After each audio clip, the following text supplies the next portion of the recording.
میں گھر پہ بھول آئی ہوں، بولی اور کرسی سے اٹھ کر ایک طرف بڑھ گئی، جبکہ آصف اپنے بارے میں سوچتے ہوئے چائے پینے لگا۔ اسے گئے ہوئے کافی دیر ہو چکی تھی اور وہ اب تک نہیں لوٹی تھی۔ آصف اپنی چائے پی چکا تھا، جبکہ کرن کے لیے موجود دوسرے کپ میں چائے ہنزو موجود تھی۔ چند منٹ انتظار کرنے کے بعد اس نے اشارے سے ویٹر کو بلایا۔ جی سر، وہ قریب آ کے مؤدبانہ لہجے میں بولا۔ میری خاتون ساتھی فون کرنے کاؤنٹر پہ گئی تھی، اب تک نہیں لوٹیں، کیا تم انہیں کاؤنٹر پہ دیکھا ہے؟ سر، آپ اکیلے ہیں، اس ہوٹل میں داخل ہوئے تھے اور اس میز پہ تنہا ہی بیٹھے تھے جب آپ نے مجھے 2 کپ چائے کا آرڈر دیا، تب بھی میں حیران تھا۔ اس دوران آپ کے اکیلے میں باتیں کیے جا رہے تھے۔ ویٹر نے ڈرتے ڈرتے کہا، تم کیا بکواس کر رہے ہو؟ تم نے مجھے پاگل سمجھ رکھا ہے؟ میں کرن کے ساتھ اس ہوٹل میں داخل ہوا تھا اور تم سے چائے لانے کو کہا، وہ اب تک میرے ساتھ تھی، اور تم کہہ رہے ہو میں اکیلا خود سے باتیں کر رہا تھا؟ اس کی آواز بتدریج بلند ہوتی جا رہی تھی۔ ارد گرد بیٹھے دوسرے لوگوں نے چونک کر آصف کو دیکھا، جبکہ ویٹر اسے تعصب بھری نظروں سے دیکھ رہا تھا۔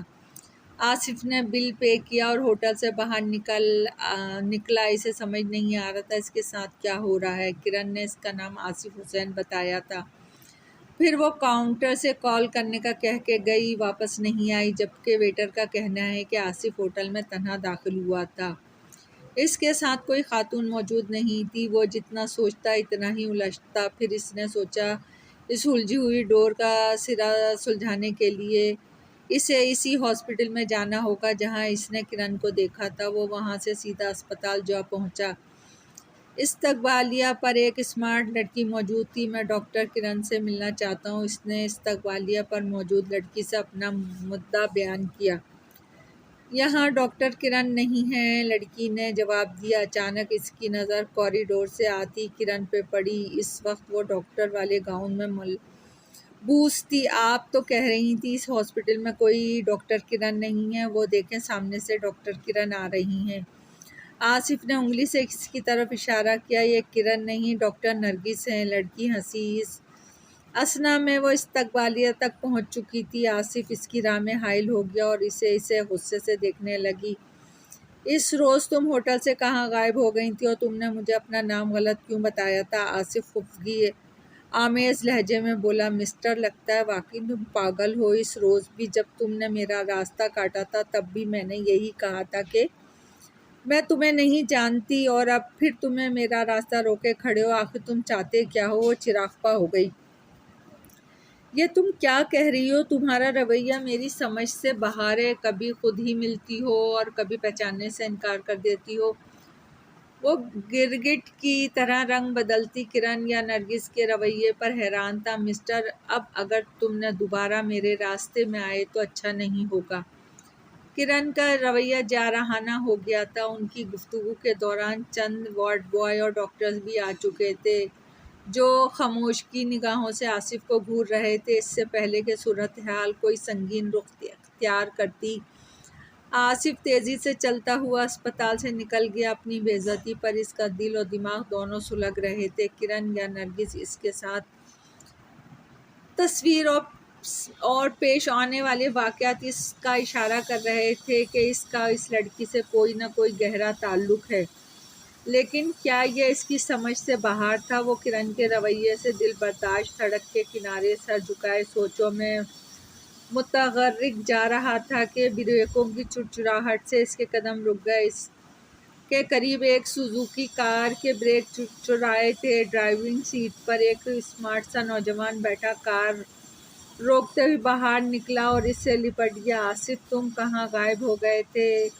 ہم اور چچا جان تمہیں کہاں نہیں ڈھونڈتے پھرے، وہ بولا جا رہا تھا۔ پر تم ہو کون؟ آصف نے اسے خود سے بمشکل علیحدہ کرتے ہوئے کہا، اور وہ نوجوان اسے حیرت سے دیکھنے لگا۔ آصف، تمہارا دماغ درست ہے؟ تم مجھے پہچاننے سے انکاری ہو؟ میں راحیل ہوں۔ دیکھو، تم راحیل ہو یا کوئی اور، اصل بات یہ ہے کہ میں اپنی یادداشت کھو بیٹھا ہوں۔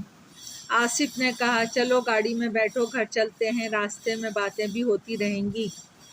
راحیل ڈرائیونگ سیٹ پہ بیٹھتے ہوئے بولا، اور آصف فرنٹ سیٹ پہ بیٹھتے ہی اس نے گاڑی آگے بڑھا دی۔ اس کے استفسار پر آصف نے ہوش میں آنے کے بعد کے تمام واقعات سنا ڈالے۔ پھر راحیل نے اسے اس کے ماضی کے بارے میں بتایا۔ راحیل اس کا تایا زاد بھائی تھا۔ اس کی رہائش اسلام آباد میں تھی۔ آصف کے والد واصف حسین ایک ٹیکسٹائل مل میں مینیجر کی پوسٹ پہ فائز تھے۔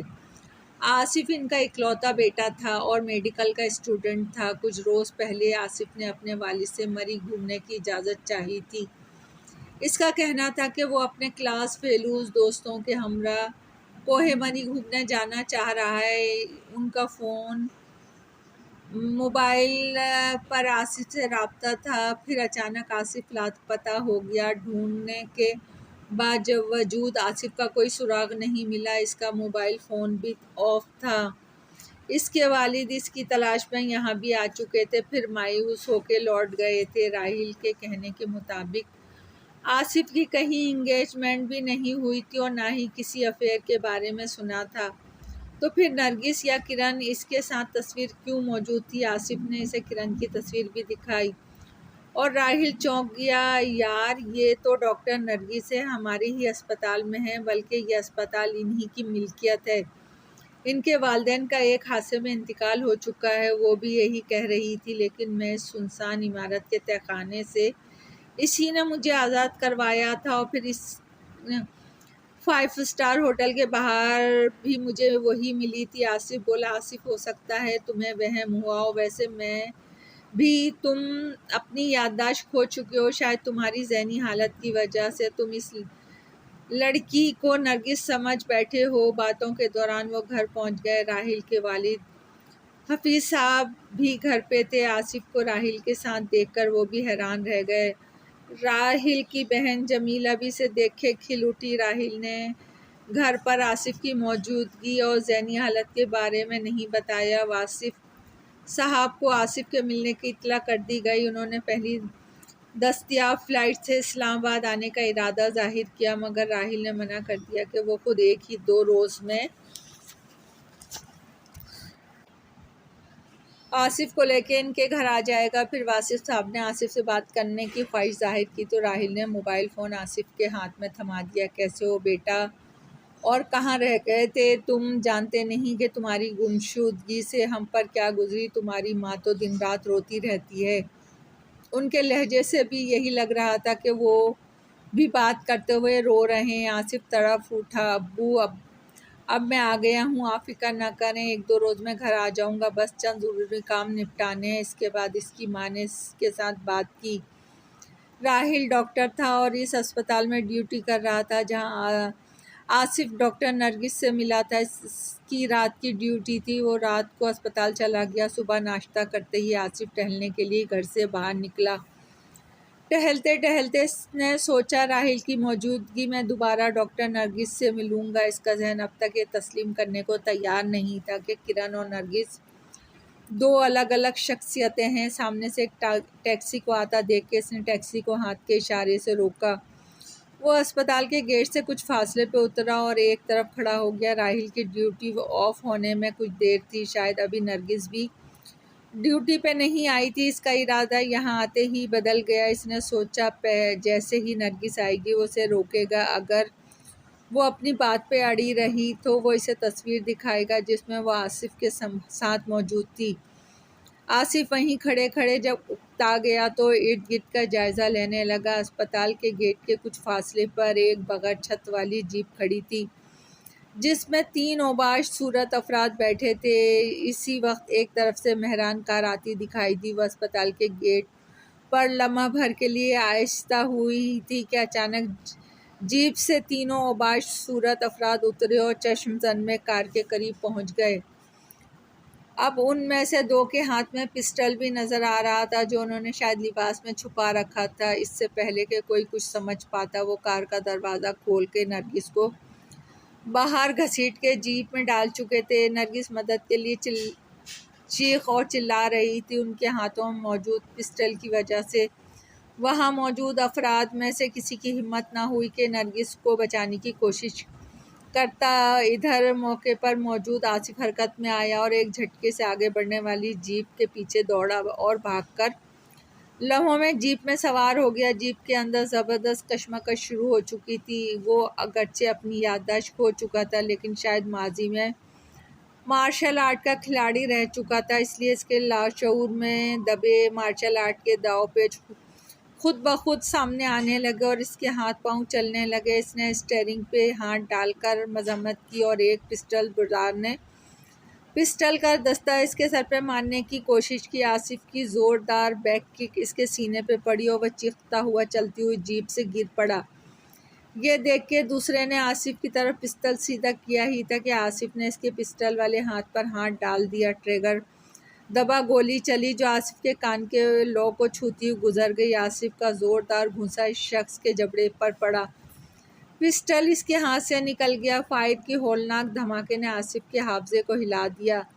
اسے ایسا لگا جیسے یہ فائر کی آواز وہ پہلے بھی کہیں سن چکا ہو۔ ماضی کا کچھ حصہ اسے یاد آنے لگا۔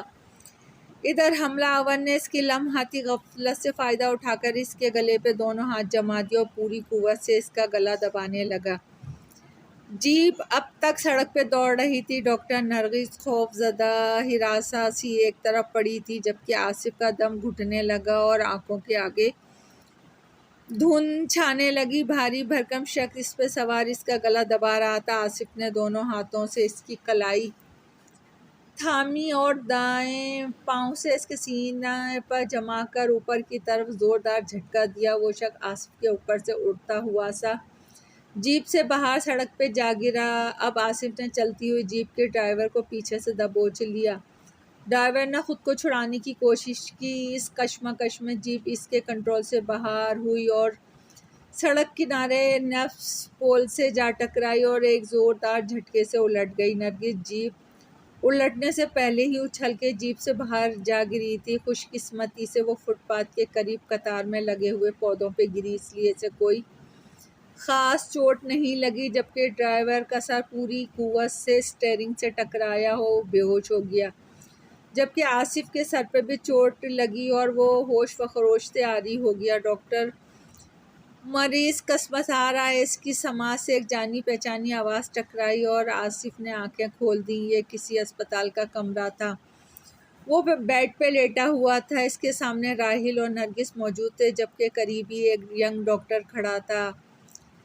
اسٹینٹ سے ڈرپ لگی ہوئی تھی، جس کا محلول آصف کی رگوں میں اتر رہا تھا۔ اس نے بڑبڑا کے اٹھنے کی کوشش کی، بے اختیار حرکت کرنے سے اس کے سر میں درد کی ایک شدید لہر اٹھی اور اس نے دونوں ہاتھوں سے اپنا سر تھام لیا۔ خیریت تو ہے؟ راحیل نے متوحش لہجے میں پوچھا۔ ہاں سر میں درد سا ہو رہا ہے، آصف نے جواب دیا۔ ڈاکٹر نے آگے بڑھ کے اس کا معائنہ کیا۔ اب یہ نارمل ہیں، کوئی خطرے والی بات نہیں ہے، صرف سر پہ چوٹ لگنے سے بے ہوش ہو گئے تھے، ڈاکٹر نے کہا اور اسے پین کلر انجیکشن لگا کے باہر نکل گیا۔ شکر ہے کرن تم خیریت سے ہو، ان نقاب پوشوں نے اچانک ہم پر حملہ کر دیا تھا، پھر میں نے بے ہوش ہوتے ہوئے تمہاری چیخ سنی۔ آصف بولا، میں نے تمہیں پہلے بھی بتایا کہ میں کرن نہیں ڈاکٹر نرگس ہوں، وہ منمناتی ہوئی بولی اور آصف اسے بے یقینی سے گھورنے لگا۔ یہ کیسے ہو سکتا ہے؟ وہ سوچنے لگا کہ سر پر لگنے والی چوٹ سے اس کی یادداشت لوٹ چکی تھی۔ آصف کا تعلق متوسط طبقے سے تھا، اکلوتا ہونے کی باعث اس کے والدین نے اسے بے انتہا چاہتے تھے۔ وہ ایک ایڈونچر پسند نوجوان تھا، مارشل آرٹ سے اسے جنون کی حد تک لگاؤ تھا۔ اس نے گھر میں سینڈ بیگ اور اس قسم کی دوسری چیزیں رکھ چھوڑی تھیں۔ اس کا سارا دن مصروفیت میں گزرتا تھا، کالج سے گھر آ کر سارا دن سینڈ بیگ سے مصروف رہتا اور شام کو کراٹے کلب چلا جاتا۔ اس روز وہ شام کے وقت کلب جانے کے لیے اپنی بائیک پہ نکلا۔ شادمان کے قریب ایک نسبتاً سنسان سڑک پر بائیک جھٹکا کھا کے بند ہو گئی۔ کئی ککس لگانے کے باوجود بھی جب بائیک اسٹارٹ نہ ہوئی تو وہ جھنجلا اٹھا۔ اسی وقت ایک نسوانی آواز سنائی دی، ہیلپ ہیلپ! اس نے آواز کی سمت دیکھا۔ دائیں طرف فٹ پاتھ کے قریب ایک ہونڈا اکارڈ گاڑی تھی۔ ہونڈا اکارڈ کے سامنے ایک ہائی روف اس طرح آڑی ترچھی کھڑی تھی کہ ہونڈا کا راستہ رک چکا تھا۔ وہ دو تندومند شخص ایک خوبصورت لڑکی کو گھسیٹ کے ہائی روف میں ڈالنے کی کوشش کر رہے تھے۔ ان میں سے ایک کے ہاتھ میں پسٹل موجود تھا، شاید اسی لیے سڑک پر موجود چند افراد کی مداخلت کی ہمت نہیں ہو رہی تھی اس سے پہلے کہ وہ اپنے منظوم کوشش میں کامیاب ہوتے۔ آصف نے موٹر سائیکل ایک طرف پھینکی، سڑک پہ پڑا ایک پتھر اٹھایا اور پوری قوت سے پسٹل بردار کی طرف پھینک دیا۔